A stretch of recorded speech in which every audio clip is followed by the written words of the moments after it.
Christmas. With every Christmas card I write, may your days be merry and bright, and may all your Christmases be white. That might have been the only 30 seconds of peace I get all day right there. Thank you, Bing. Merry Christmas to all of you, and maybe you're new to Bethany. You don't know that we have three locations, Washington, and folks meeting in Vincennes and Princeton, and we have folks in our Fireside venue right now. I want to welcome you all in. Merry Christmas to all of you. Hey, why don't you make it a part of your tradition, and if this is the first year you get to do that, great. Start it now and come to a Christmas Eve service. We've got 12 of them to choose from, starting from the 22nd all the way to the 24th, and certainly there is a time that fits within the schedule of your family. Listen, mom and dad of older adult children, this is your moment to set a new tenor, a new tone in your household. To say, I know we do the gift stuff, I know we do the dinner stuff, but here's what we also do. We also do this Christmas Eve thing too. And I guarantee you, mom, dad especially, you make that declaration in your home and you say the house shuts down for an hour and a half, they're going with you. Especially if they want dinner, they're going with you. So you just make that a part of your tradition. You know, it's this time of the year where all the Christmas movies come on and they're filled with magic. Every Hallmark movie ends well. There's no tragedy there at the very end. It all comes together for them. The songs of Christmas seem so peaceful and so sensational. And I kind of buy into it, don't you? A little bit. You're like, hey, I want that. I want a little magic this Christmas. I want a little more sensational Christmas. I want a merrier Christmas this year.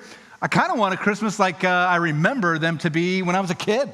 Remember how magical some of your Christmases were when you were a kid? I remember this Christmas, it was like the top one. I remember the very merry best Christmas we ever had in our household. I don't know if that year my dad got an amazing work bonus or what, but the living room was filled to capacity with wrapped presents and toys. And my parents had told us, if we wake up as kids before they get up, that we could not go to the tree, we could not go to the living room, but we could wait on the landing of our staircase. It was a split staircase, wrought iron rails, and so we just kind of look at everything in the living room like a bunch of prisoners looking to get out of jail.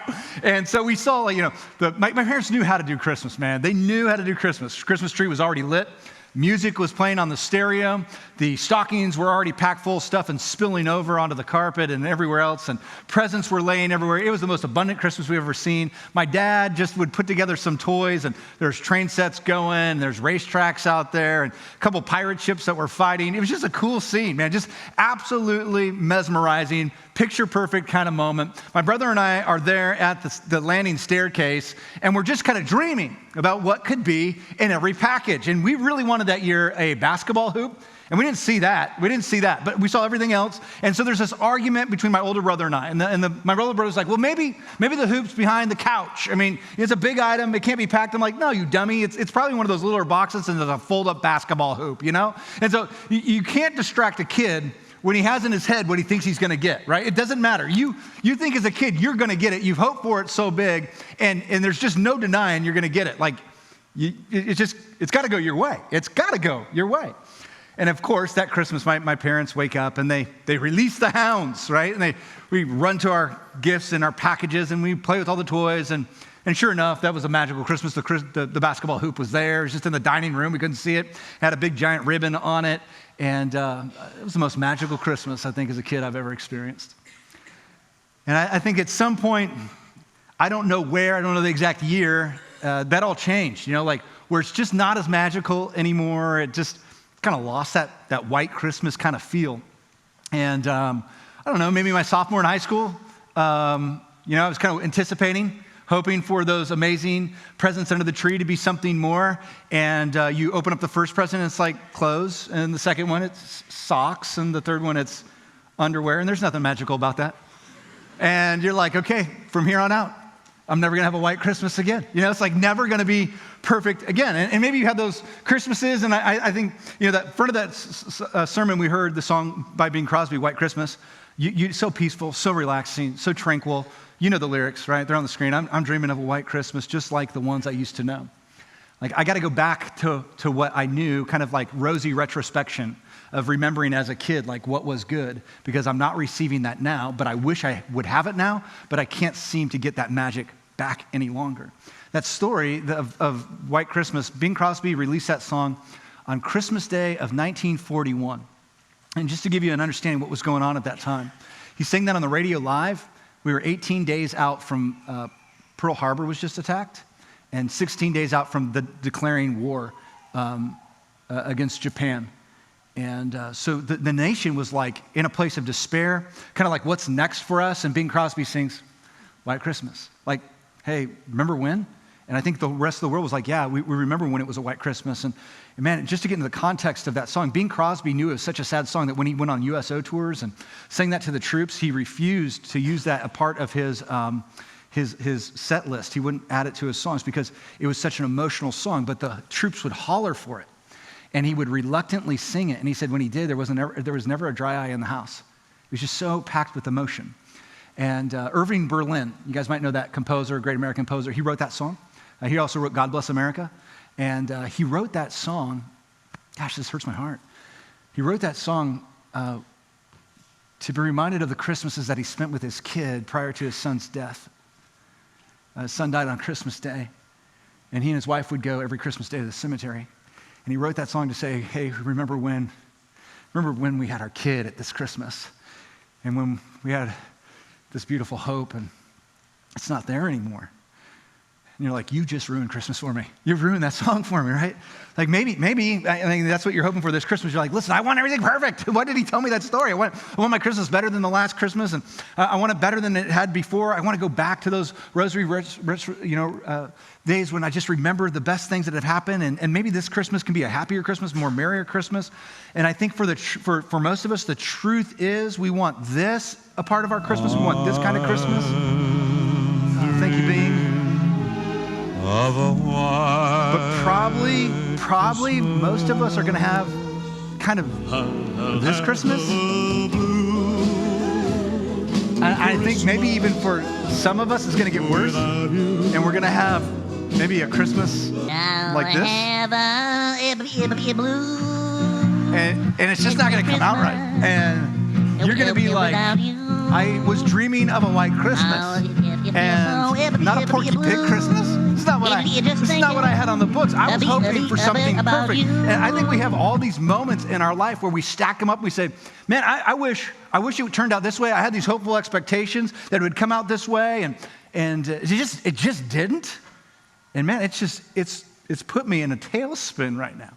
And some of you are like hoping, dreaming for a white Christmas, and you're experiencing a blue Christmas. Like for some of you, this is the very first Christmas without that loved one that will be around the tree with you, opening up presents or having that dinner with you.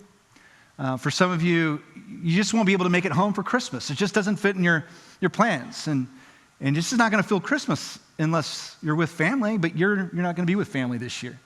Or maybe for some of you, it's that moment where you're like, money's tight. The economy's got the best of me, and my kids want some gifts that seem out of reach for the budget, and I'm just going to feel like I'm letting them down. And I know that they'll have a blue Christmas, and I'm going to have a blue Christmas, even though there's some still gifts under the tree. It just doesn't feel the same. And maybe it's not going the same for you. Maybe you're like, you know what? I've had better days, and I've had better Christmases, and I just wish I could have what I once had, dreaming of that white Christmas. And right now, that white Christmas looks like it's all melting away. And I just want to remind you of the very first Christmas. The very first Christmas with Mary, Jesus' mother, Joseph, Jesus' stepdad, and Jesus, as they anticipated like a very white Christmas. They were dreaming about it, but they were experiencing a very blue Christmas. And just so you know, I just need to say this right out of the gate. Emotions in people have not changed throughout the centuries and millennium. It's still the same emotions. Mary and Joseph had the feelings of despair and letdown and anger and joy and hurt and depression. They had all those feelings like you have when they're let down. Like technology might have changed, culture might have changed, but human emotion has never changed. And yet this story doesn't really express a whole lot of human emotion, but it does express a lot of letdown. Like, let's get into it. The very beginnings of the Christmas story starts in Matthew chapter 1, verse 18. It says, this is how the birth of Jesus, the Messiah, came about. His mother was pledged to marry Joseph. She was pledged to marry Joseph.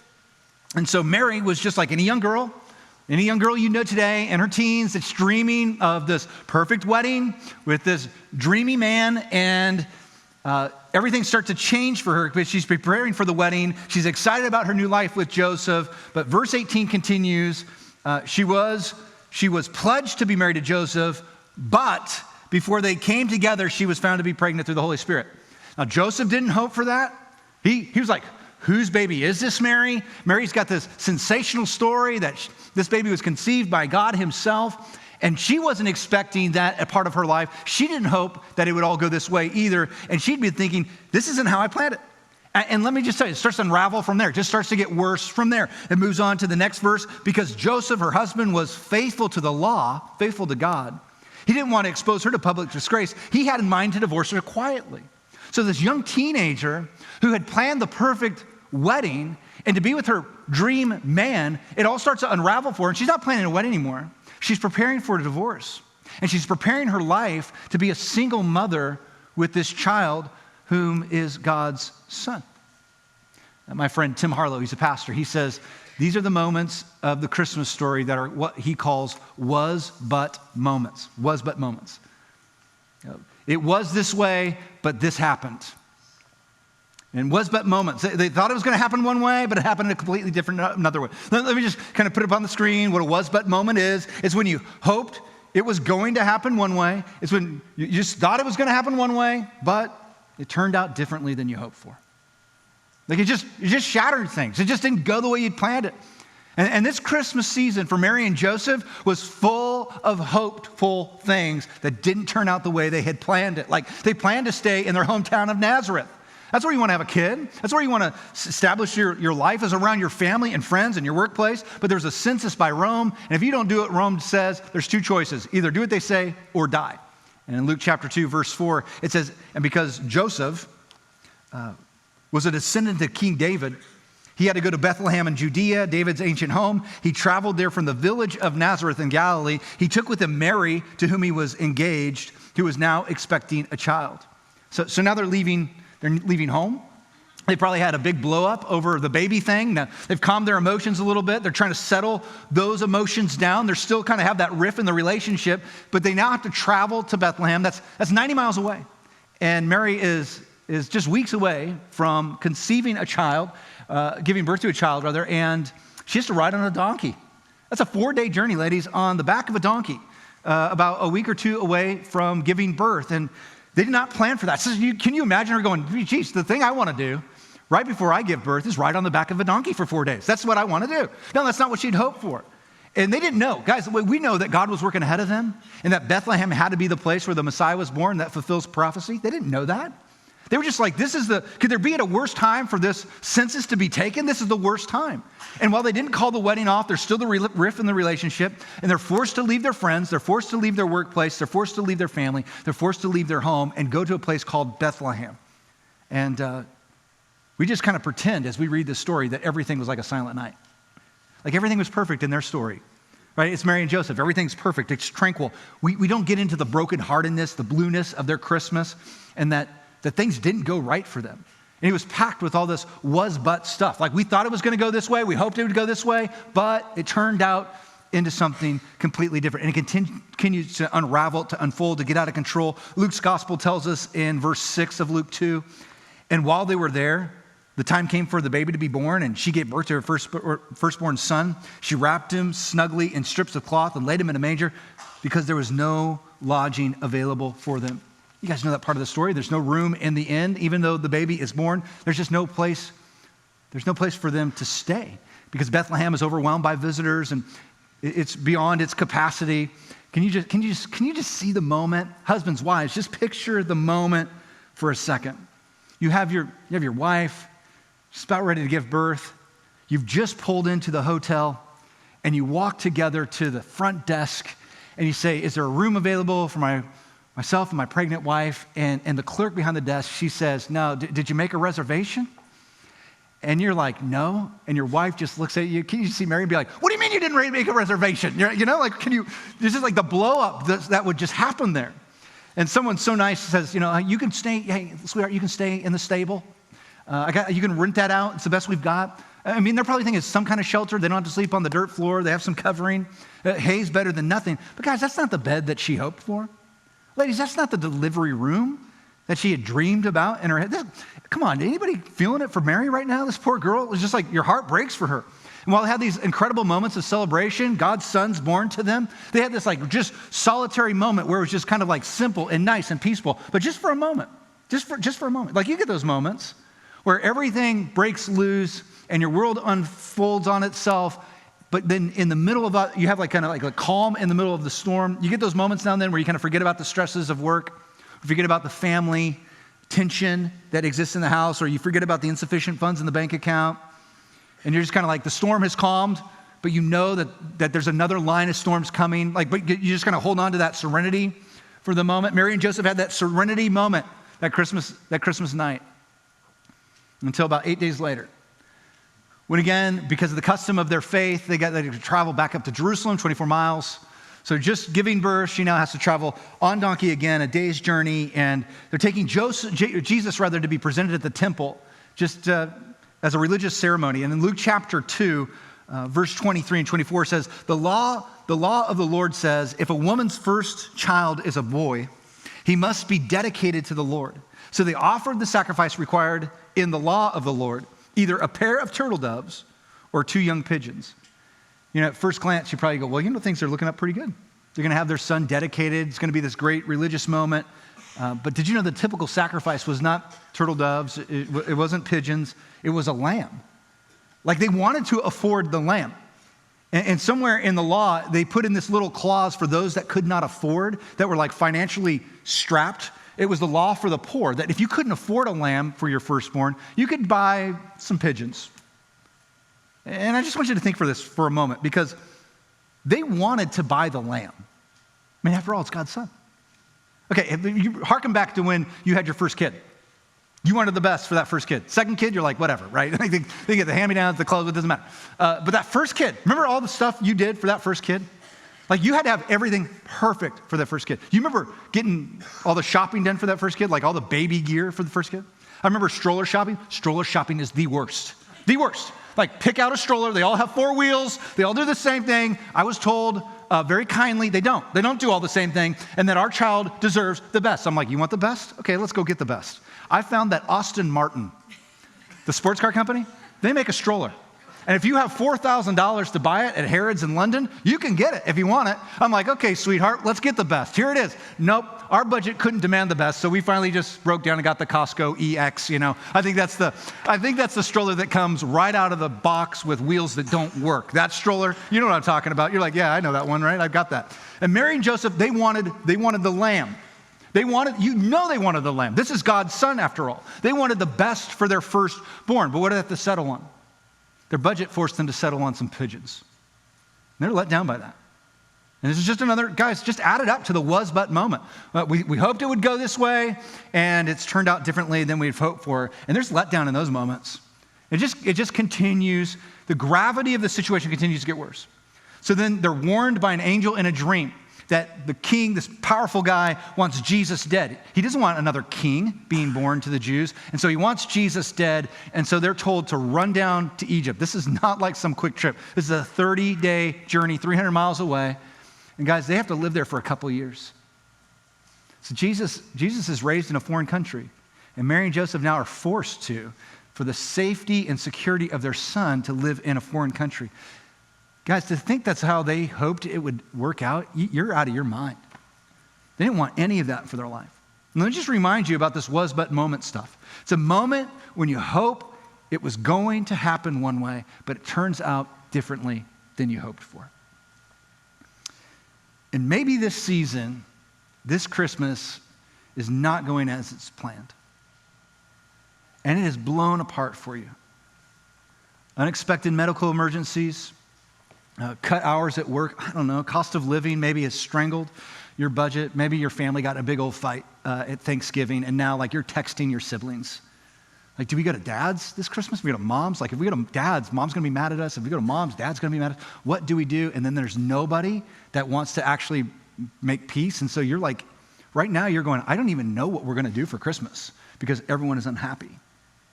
And I know you're not, okay, I get it. You're not traveling by a donkey. That's not your trouble. But your travel plans have probably blown apart. Or it's not the travel plans that you've planned for yourself. I know that today you're not trying to find room in the inn, okay? You might be trying to book a hotel somewhere. But maybe right now you're living in a house that doesn't feel like home because the tension is so tight in your family right now. And I get it, right? You're not going to be buying some pigeons because you want the lamb and you can't afford the lamb. But I guarantee you there's some in this room that have been strangled financially that you're just not going to be able to get the gifts that your kids are hoping for this Christmas. And you feel it. You're dreaming of a white Christmas, just like the ones you used to know, but that's not turning out that way. Man, what do you do? What do you do when what you hope for doesn't happen? What do you do when what you want doesn't come? I think what we typically do is we lose hope, right? We just go to a place of despair. We kind of act like nothing's good. And then I think the second thing we do is we get angry. We lose our minds. This happened in our political seasons. It always happens in our political seasons. You have a candidate, you have a political party that you want into elected office, and if they don't win, you lose your mind. You act like the country's like dead now or dying or, has never experienced anything like this before. And you're angered by how it all went down. You do this with the job promotion that you've been passed over for. Maybe even by someone that was not as qualified as you. You're bitter now towards the boss. You're bitter now towards the business, and you're just not going to get over it. You're bitter. Because you had hoped for the promotion, but you didn't get it. You do this, guys, you do this in the church. This is something that I see all the time. There's this expectation that the worship should be one way, or the church should be offering this or do that. And when it doesn't meet your level of expectations, you kind of just lose your mind and you get angry about stuff that has nothing to do with your faith. We do this with our kids. Like we have a plan, we have a destiny, we have dreams for our kids. And we set it for them. We have a path that they should be walking. And when they don't go down that path, when they don't go down that dream of yours, we kind of play with a chip now. We kind of are hold it against them in some way. We don't even know really why we do. We just kind of do. We do that with our marriages. Like we just have something that doesn't work out right. We think our spouse should do this. We hope they would do that. And now we're sour towards our spouse because it just didn't go as we hoped it would. And we do that, guys. We do that at Christmas all the time. And we do that with our life. We dreamed it would be a white Christmas, but something doesn't turn out the way we'd hoped for, and we get down about it. And we let it override everything else. And it becomes like the focus of the day or the focus of the season. Gosh, some of you guys have been through some letdowns. It's become the focus of your life. I remember one Christmas Eve, man, so specifically. I was 18 years old. My brother's 21. And the tradition in our household at that time was to go to the late Christmas Eve service. And then my mom would just put together this beautiful Christmas Eve dinner that we'd have as a family. And that was the tradition that we'd have every single Christmas Eve. And that, just some qualifiers, okay, before we get deeper into the story. You got to know that my mom knows how to make things perfect. I did not say she likes things perfect. She knows how to make things perfect. She is an immaculate lady. And so when it comes time for dinner, I mean, it's like everything's decorated perfectly. It's immaculate. The crystal's out, the china's out. The finest tableware, finest silverware and tablecloths and candles. I mean, this is the lady that put me through etiquette school, okay? This is the lady that says, Matt, one day you're going to dine with the queen. That's why I'm doing what you're doing. And she doesn't know I have no desire to dine with a stupid queen. Not a chance. I'd rather dine with an intoxicated, filthy, homeless person than the Queen of England. Better as a hot dog with a friend than, steak with the Queen. I think that's Bible. I don't know. I think it is. I just made it Bible. But she has these high expectations, and she lives them out, man. And so this night is perfect. This night is absolutely perfect. It's like a scene out of the movie. And we get back from Christmas Eve service, and the hors d'oeuvres are out, and everything's being prepped, and the house smells so good, and it's just immaculate. And my brother and I, we're 18 and 21. We're starving, right? So we're asking that question, that age-old question that every mother hates to hear when they're in the kitchen. When is it going to be dinner time? How much longer till dinner? She's like, well, kind of vague answers, and we finally figured out it's going to be like an hour and a half. That doesn't jive with two kids that are like sharks. Every 15 minutes we have to eat. So we're like wandering to the pantry, kind of going back and forth. What can we eat? What can we eat? There's nothing to eat. So my dad just kind of like handshakes us some money and kind of just gives us the nod that you guys can go and get something to eat as long as you come back hungry.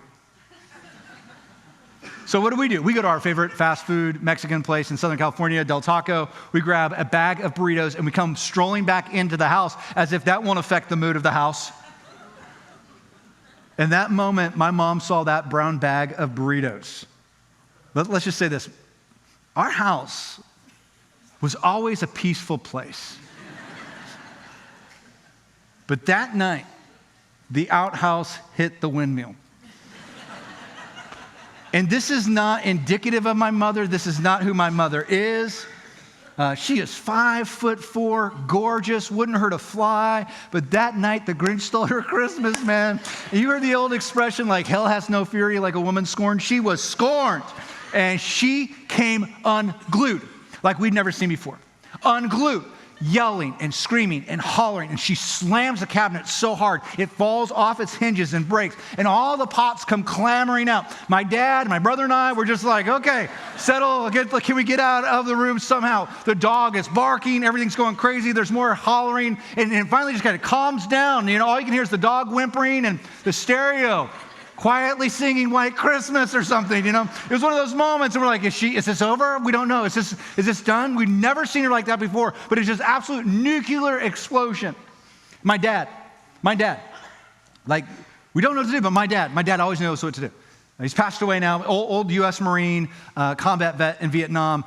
He kind of breaks the silent tension, and he looks at my brother and I, and he says, boys, Christmas Eve has gone faux bar. Meaning messed up. And we're like, what did we just do? And then he has this impromptu family meeting.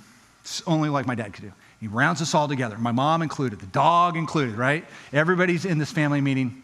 And he looks at us like dead-eyed, only as a Marine could look at you in the eye. And he says, listen, this was just a moment in our life. But this moment is not our life. That, for me, that's probably the most hope-filled Christmas I've ever had. This is just a moment in our life, but this moment is not our life. It went south, got messed up. But there's something better. Don't worry about it. This is just a moment. It didn't go as planned. It didn't go as we hoped for. And so here's what happened. The rest of the evening went great. We apologized to my mom. We threw reluctantly the bag of burritos in the trash and waited for dinner and put all the pots back and the pans back and cleaned up the mess. And we did our best to get the cabinet door back on the cabinets and gave the dog a treat, assured him this is not the way the house is going to roll from here on out. And we sat down at that meal, and I guarantee you that Christmas Eve dinner was one of the best Christmas Eve dinners we've ever had, filled with peace and joy. And you're going to have those was-but moments in your life too. You're going to have them maybe even this Christmas where you're hoping for that white Christmas, but it doesn't happen as you've hoped for. And my big question to you is, how are you going to respond to it? Because I look at Mary and Joseph and their story, and I keep wondering, as they went through all this stuff that didn't work out the way that they had hoped for, they don't get angry. You don't find them once showing the emotion of anger or depression. They're not shaken by this at all, but nothing's going their way. Nothing is happening the way they'd hoped for. And I don't know why, so I searched the scriptures of their story, and I think I figured out why they just never let it get the best of them. Luke chapter 1, verse 28, it's just where they got their rooted hope. The angel went to her and said, greetings, you who are highly favored. What does it say? The Lord is with you. Dude, she put that and tied that to her heart. And then the angel says, well, you're going to give birth to a son, and it's going to be God's son. And she's like, how in the world is that even possible? I don't even know how that works. And verse 35, the angel answered, the Holy Spirit will come down on you, and God's power will come over you. So your child will be called the Holy Son of God. And in verse 7, she's asking the question, how is this possible? And you know what God responds, or the angel responds? Nothing is impossible with God. And she holds on to two things. First one is this: the Lord is with me wherever I go. And nothing is impossible with God. So even when there's a census and I have to leave town and that's not what I hope for, the Lord is with me and nothing is impossible for our God. And even when there is no room in the inn and I have to give birth in a stable, the Lord is with me and nothing is impossible for our God. And even when we want the lamb but can only afford the pigeon, the Lord is with me, and nothing is impossible for our God. You see, her hope was in a different place. Her hope was not in herself. Her hope was in God. Friends, there's three kinds of hope that this world has to offer. One is biblical, the other two are secular. There's wishful hope. That's the hope that I win the lottery. Yeah, right. That's the yeah, right hope. There's expectant hope. That's the hope that every farmer knows. You plant a seed and you have the expectancy that it germinates and grows, and more than likely it's going to. But sometimes it doesn't. Expectant hope. Then there's biblical hope, what's called certain hope. That's the hope that's not based on feeling. It's not based on mood. It's not based on optimism. It's not even based on fact nearly. It's just based on expecting God to come through because he always has. Because that's who he is. Friends, I'm just asking you to kind of think about how different your Christmas would be, how different your life would be if you could just live your life with certain hope. Not wishful hope or expectant hope, not white Christmas kind of hope, but certain hope. And I'll tell you why, because things are going to fall apart. Like things are going to come off the rails. The wheels are going to come off this thing sooner or later, and you're going to feel despair and anger because it's impossible for you to kind of build it all back together again and make everything perfect and right. Like, could Mary and Joseph see how everything would work out for them? No, they couldn't. They couldn't see how everything would work out for them, but they had this certain hope that the Lord was with them and that God makes all things possible. And that's how they could get through it all. That's how they could get through the despair and the moments of letdown. In Job chapter 8, verse 13, Job has this quote that says, "Those who forget God have no hope." Mary didn't forget God. The Lord is with me. Nothing is impossible. Have you forgotten God? Have you determined that this whole season, this whole Christmas, your whole life is dependent upon you? Man, you're going to let yourself down. There's no hope there. There's no hope there. When we have hope in ourselves, it's going to fall apart. When we have hope in the magic or the miracles of Christmas, that's going to all fall apart. It just isn't real. How about having some certain hope? I think so many of us are having some kind of like cross your fingers kind of Christmases. I'm just crossing my fingers that it all goes well. I'm all crossing my fingers here that my uncle doesn't say anything stupid. I'm all crossing my fingers here that everything goes just as I have planned it to go. My question to you is, what if it doesn't? What if it doesn't go the way that you've expected it to go? Not just Christmas, but life. Like, why not start your Christmas like Mary and Joseph started their Christmas with certain hope? The Lord is with me, and God specializes in the impossible. I've got those two things. I can endure anything. Because you're going to have some was-but situations happen. And you got to remember, this is just a moment in life, but this moment does not sum up my life.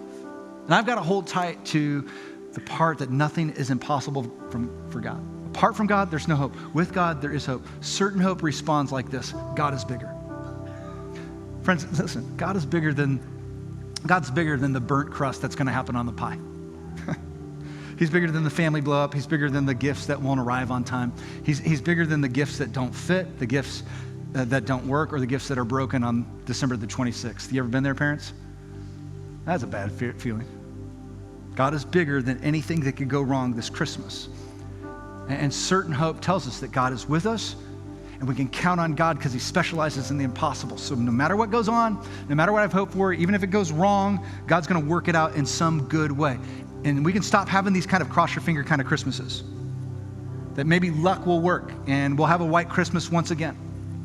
How about we just go into Christmas with certain hope, the certain hope that with God, nothing is impossible. That God's bigger than the lumpy mashed potatoes.